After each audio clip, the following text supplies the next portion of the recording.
All right, welcome back to our sixth part of this educational series where we walk through Turfile from A to Z. In this video, we're going to jump into the tree management section of Turfile. We'll add a couple trees and see how we can interact with them. So much like the bunker section, the first thing that you're going to want to do is just start adding trees to your map. So to add a tree to the map, you're going to navigate to the plus icon and click Add Tree. That's immediately going to jump you into placement mode. From there, navigate to the tree that you would like to add to the map and click on it. So right now, since we haven't added any trees to the map, we don't have the option to quickly add a species. So what we're going to do is we're going to use the advanced form. So Turfile has a database of 3,000 plus tree species that you can search from. So all you have to do is search either the common name or the species name into this field. And you can see as soon as I start typing, the database is trying to find the type of tree that I want. Now this tree happens to be a maple leaf oak. So I'm going to select the maple leaf oak. Now you can customize the display name if you would like. I usually just leave it the way it is. And then I'm going to click next. Now in this panel, we have the opportunity to change the color of the icon. Right now it's saying that we have a purple icon. I want to change it to blue. Now in this panel, we're going to enter some information about its physical characteristics. Once we've added its physical characteristics, we can create the tree. As you can see, once we've created the tree, it immediately opens its management panel with the tree on the right side of the screen. In the overview panel, you can see quick stats about its physical characteristics, its risk level, and its carbon snapshot. Much the same as other assets, you can add notes to this tree so that anybody who visits the overview panel can see important information.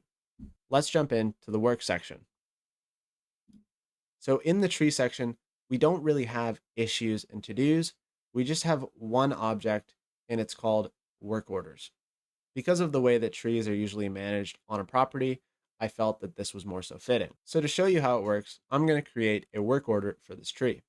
Now I'm going to fill out the information for this work order. I'm going to give it a date, and I'm going to select a teammate. I can also give a description and upload photos as well. And then I can create the work order.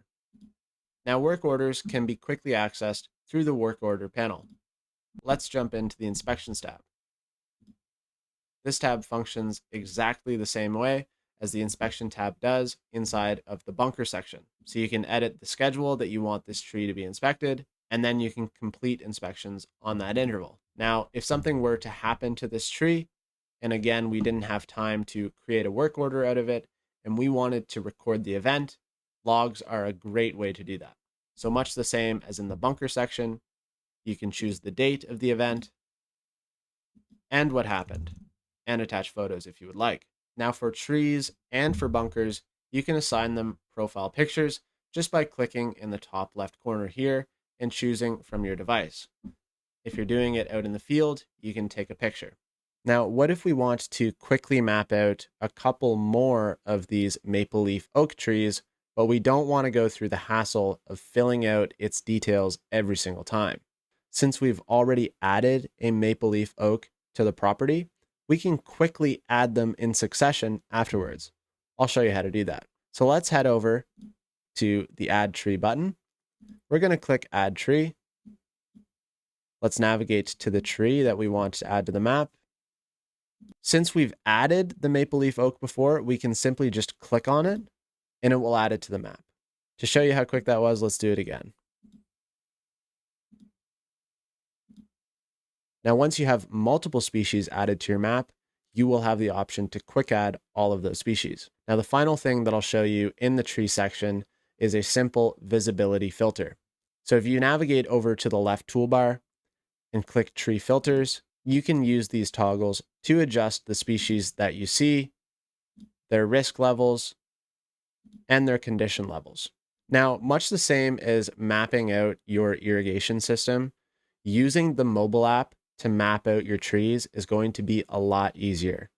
Again, having a platform that you can quite literally locate yourself on the map and then simply drop points is a lot easier than trying to do it from the desktop. With that said, we are wrapping up the 6th and final video in our initial educational series where I walk you through Turfile from A to Z. I will be sure to continue producing content, specifically how-tos and explanatory videos that can make your workflow inside of Turfile better. If any more features come out, you can bank on more videos like this. And as mentioned earlier in our series, feedback is really important. So if something feels wrong, if something isn't working, that's what the feedback button is for. You can quickly tell me what's happening, and I can try and fix it as soon as possible. So really appreciate your support, and I look forward to seeing how Turfile gets integrated into your workflow. All right, we'll see you in the next one.